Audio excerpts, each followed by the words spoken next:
Und das Ding ist, ich habe keine Ahnung, wie YouTuber das schaffen, solche Sachen zu filmen, aber ich krieg's nicht hin in den Momenten, weil das ist wirklich so nervenaufreibend.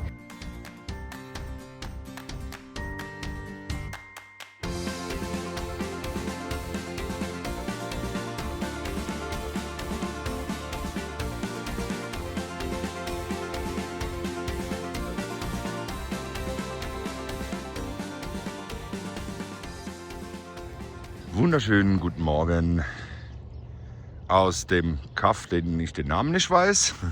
Wie ging der nochmal? Teotihuacan. Teotihuacan. Was gibt's hier zu sehen? Zeigen wir euch. Schaut euch das mal an. Wow. Und da hinten, der hier ist gerade, sieht so aus, als würde er abstürzen. Aber ich glaube nicht. Die haben das ja schon im Griff. Aber es ist echt eine Wahnsinnskulisse. Die Pyramiden, die sind hier hinten und die sind jetzt gestartet von da. Fliegen jetzt direkt hier über unseren Campingplatz. Das sieht richtig cool aus. Gefällt's dir? Ja, es ist richtig magisch. Ich habe schon Angst gehabt, dass die alle schon durch sind. Und dann hat Thiago mich nicht gerufen, als er draußen war und der ganze Himmel war voll mit diesen Ballonen.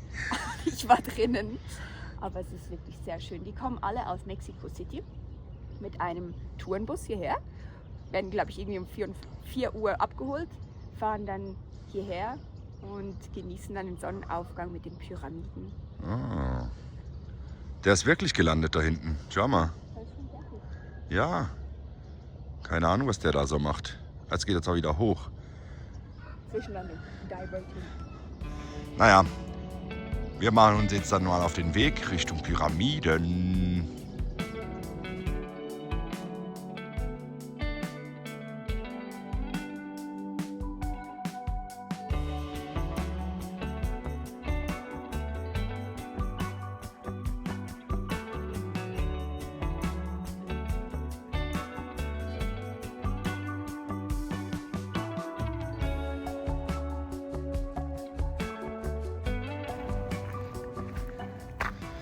Wir haben es geschafft. Da hinten sieht man schon die Pyramiden. Schon beeindruckend. Was war das für Pyramiden? Ja, das hab doch keine Ahnung. Für das habe ich doch dich. Du bist doch unser Tourguide. Also ihr müsst wissen, wenn es nach Thiago gegangen wäre, wäre der gar nicht hierher gekommen. Das stimmt so nicht. Doch, das stimmt. Nee. Auf jeden Fall gehören Pyramiden in Mexiko genauso dazu wie Tacos in Mexiko. Und ich habe ihm gesagt, wir gehen einmal Pyramiden anschauen. Achso, ja. Und So, jetzt bist du im Licht. also, wir schauen uns die Pyramiden von Teotihuacan an. Das ist, ich glaube, 100 oder 200 vor Christus war das die größte Stadt der Welt. Sie wurde aber nicht von Azteken erbaut. Man weiß eigentlich gar nicht, von wem das hier erbaut wurde. Die Azteken sind hierher gekommen und haben die Stadt eigentlich so, wie sie war, übernommen. Aber keiner weiß, wer diese Stadt gebaut hat. Und damals haben 100.000 Menschen hier gelebt. Und ja, so viel wissen wir. Und jetzt schauen wir uns, hier vorne ist die Sonnenpyramide, die schauen wir uns an. Die haben wir ganz für uns alleine. Ja, wir sind ja jetzt ziemlich früh morgens hier. Da vorne seht ihr noch eine Reisegruppe. Und ansonsten sind wir alleine hier. Richtig cool. Und wir haben einen super Campingplatz gehabt, eigentlich direkt neben den Pyramiden, wo wir heute Morgen ja die schönen Luftballons gesehen haben. Also ein schönes Fleckchen hier. Oh ja.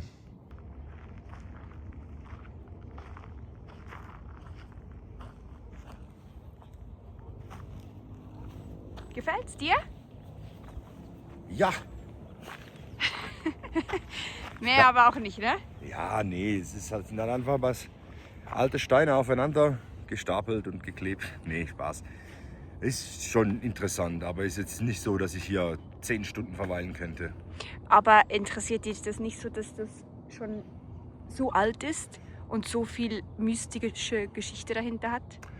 Doch, aber es animiert mich jetzt nicht, hier 10 Stunden zu verbringen. Ja, hat ja keiner gesagt, dass wir 10 Stunden hier sind. Ne? Hoffentlich nicht.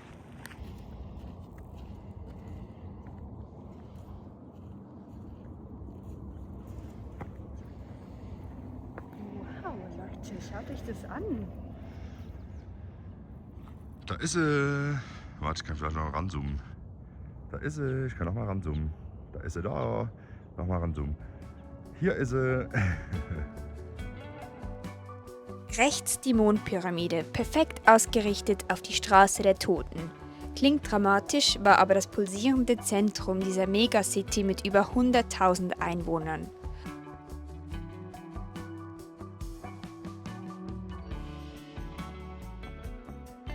Vor uns liegt die Sonnenpyramide, eine der größten Pyramiden der Welt, über 65 Meter hoch.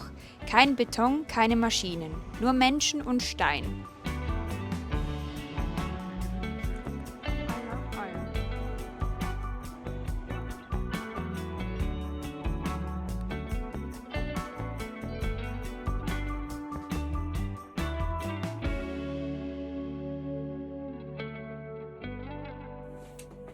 Pyramiden haben wir gesehen. Jetzt haben wir gefrühstückt und heute fahren wir weiter 3 Stunden zu einem ganz speziellen Platz. Wir überraschen euch, wenn wir es geschafft haben dorthin. Wir wissen noch gar nicht, ob wir mit unserer Größe überhaupt an dieses schöne Plätzchen kommen. Darum halten wir die Spannung hoch.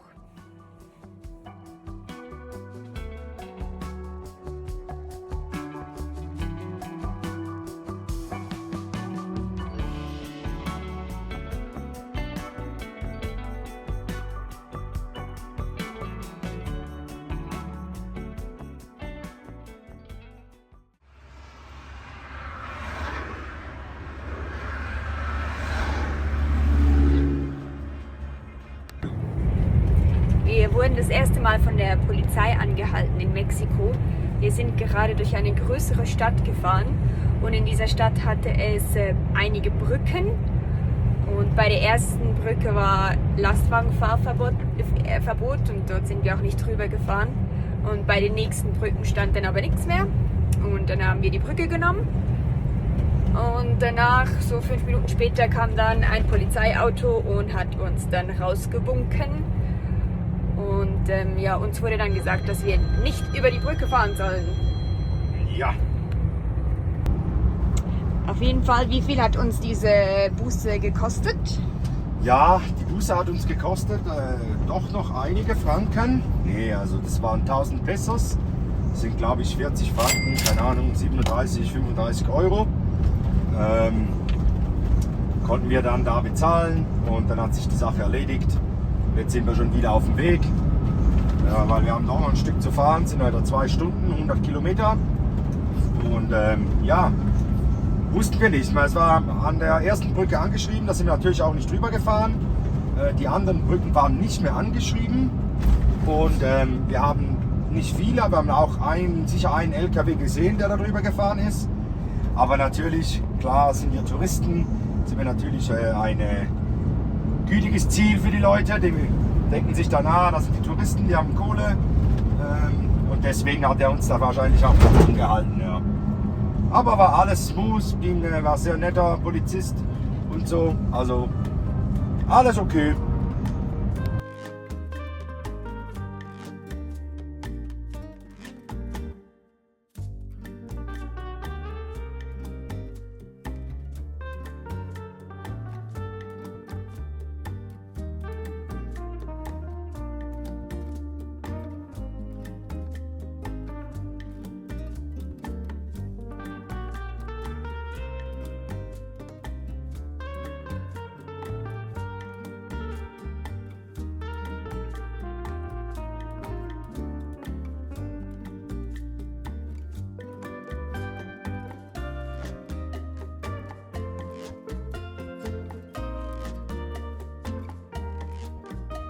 Mitten im Bundesstaat Hidalgo, tief in einer Schlucht, liegen die Grutas Tolantongo, ein Ort, der fast zu schön wirkt. Hier fließt ein türkisfarbener Fluss mit konstant etwa 35 Grad warmem Thermalwasser, direkt aus dem Berg, mineralreich, dampfend, selbst am frühen Morgen.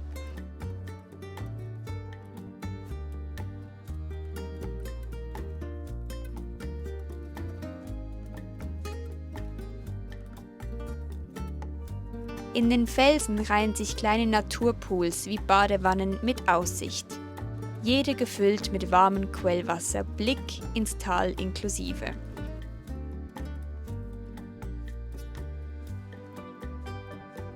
Wir haben dieses Plätzchen hier sehr genossen, direkt am Fluss, an diesem wunderschönen warmen Fluss. Wir waren gestern noch baden darin, es war so toll, weil es ist auch nicht zu heiß, die Wassertemperatur. Richtig angenehm und das Einschlafen einfach mit diesem Rauschen von diesem Wasser einfach herrlich.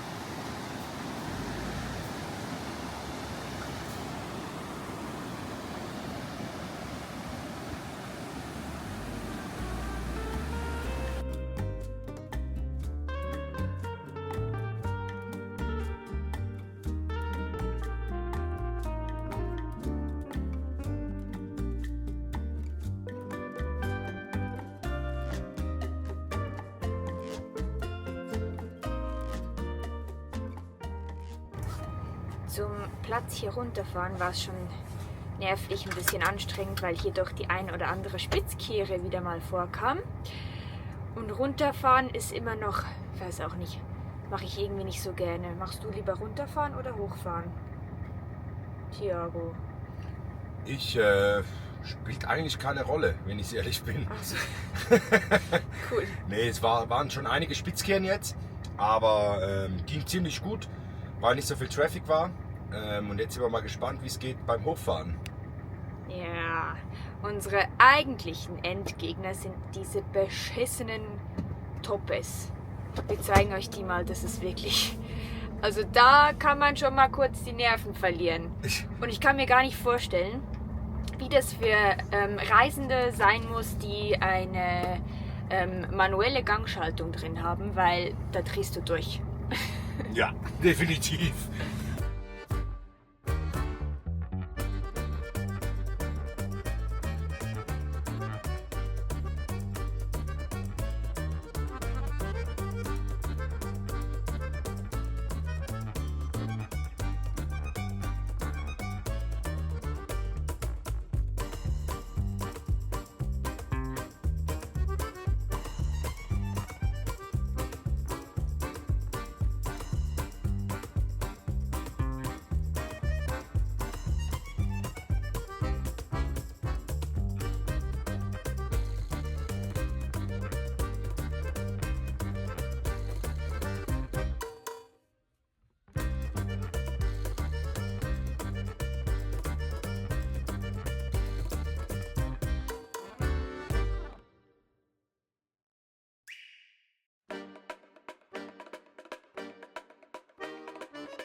Jetzt haben wir uns ein bisschen tief in die Scheiße manövriert.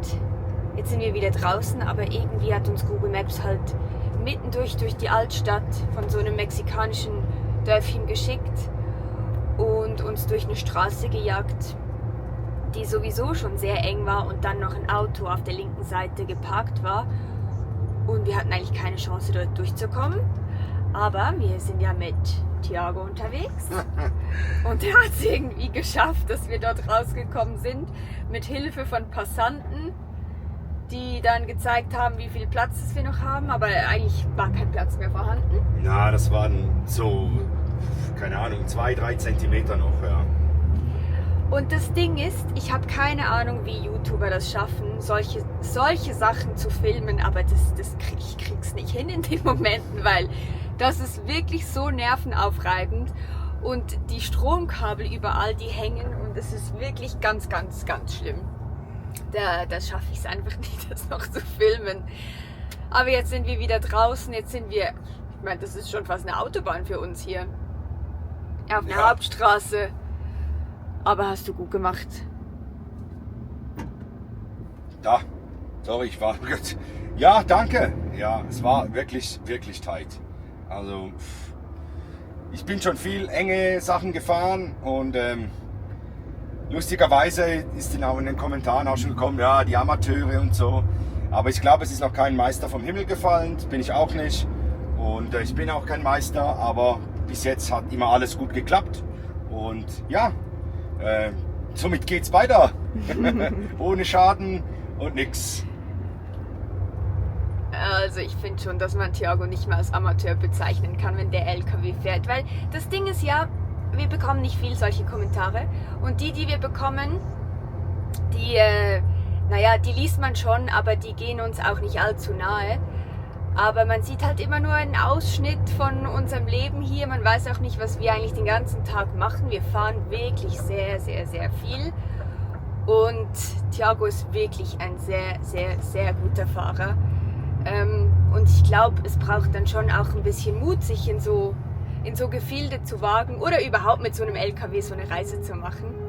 Aber das macht es ja ehrlich gesagt auch spannend. Wir haben das ja im Vorhinein schon gewusst. Sonst hätten wir uns nicht für einen LKW entschieden. Also von dem her gesehen macht es auch ein bisschen Spaß. In dem Moment ist es halt einfach ein bisschen nervenaufreibend. Dafür hat man danach wieder eine Story zu erzählen.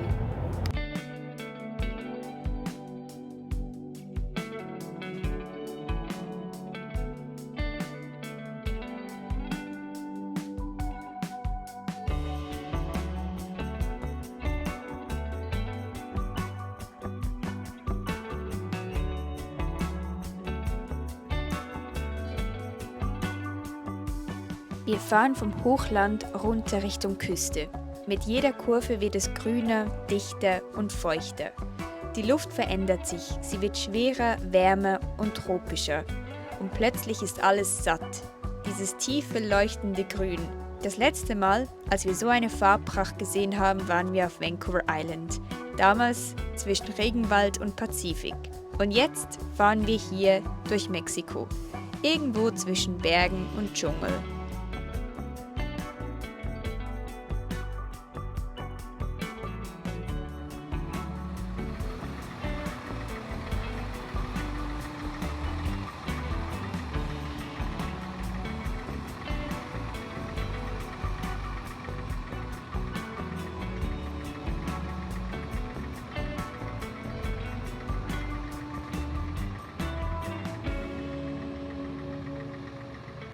Wir machen im Moment gerade ein bisschen Strecke, um an den nächsten schönen Ort zu kommen. Heute haben wir mitten irgendwo gefühlt im Dschungel geschlafen auf einem Campingplatz bei einem sehr netten Herrn. Aber war auch hier ein bisschen tricky hinzukommen, aber mittlerweile haben wir es ganz gut im Griff, dass alles halt ein bisschen enger ist.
Wir fahren durch den Bundesstaat Tabasco. Und klar, sofort denkt man an die berühmte scharfe Soße. Aber der Name kommt nicht von hier. Die Marke stammt ursprünglich aus den USA. Was aber wirklich von hier kommt, sind die Chilis. Die wachsen im feuchten tropischen Klima von Tabasco und werden bis heute hier angebaut und verarbeitet.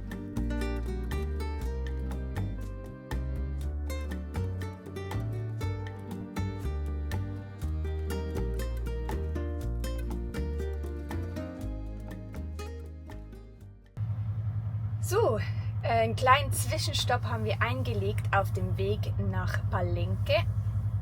Oh, jetzt kommt Thiago, der will mir was sagen. Willst du was sagen? Es gibt hier auch, hallo, es gibt hier auch Def, das wusste ich gar nicht. An der Tanke. Ja, an der Tanke. Jetzt schauen wir mal, ob wir das reinkriegen bei uns. Oh. Ist das mit einer Nusel? Es ist eigentlich, es sieht aus wie ein Farbkübel. Oh. So ein ganzer Kübel mit Farbe, aber es ist keine Farbe, es ist Def anscheinend. Okay, hoffen wir es. Auf jeden Fall haben wir auf dem Weg von... Wo sind wir losgefahren? Oh, wir haben jetzt schon ein bisschen Strecke gemacht. Ja, auf jeden Fall Region Mexico City bis nach Palenque haben wir unterwegs jetzt nicht wahnsinnig viel gefilmt.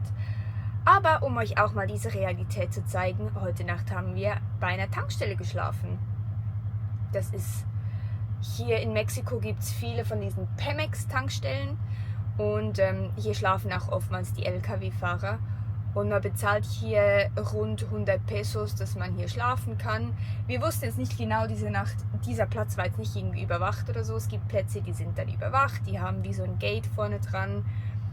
Dieser war jetzt nicht so, aber wir haben sehr gut geschlafen. Es war erstaunlich leise. Und heute ist aber auch Sonntag, vielleicht müssen die heute nicht allzu früh los. Auf jeden Fall gehört das auch ein bisschen dazu, dass man nicht immer nur glamouröse Plätze hat. Vor allem jetzt so Mittelamerika, Südamerika wird wahrscheinlich auch ähnlich werden. Aber Hauptsache, wir finden einen sicheren Platz, wo wir bleiben können. Der Vorteil an diesen Tankstellen ist, man hat alles auf einmal. Man hat Abfall, man hat Wasser, wir können alles füllen. Wir haben AdBlue aufgefüllt und Diesel aufgefüllt. Es dauert alles etwas länger in Mexiko, aber dafür können wir alles an einem Ort machen.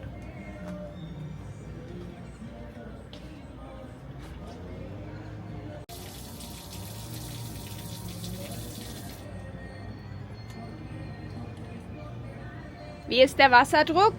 Kann ich dir noch nicht sagen. Ja, stimmt.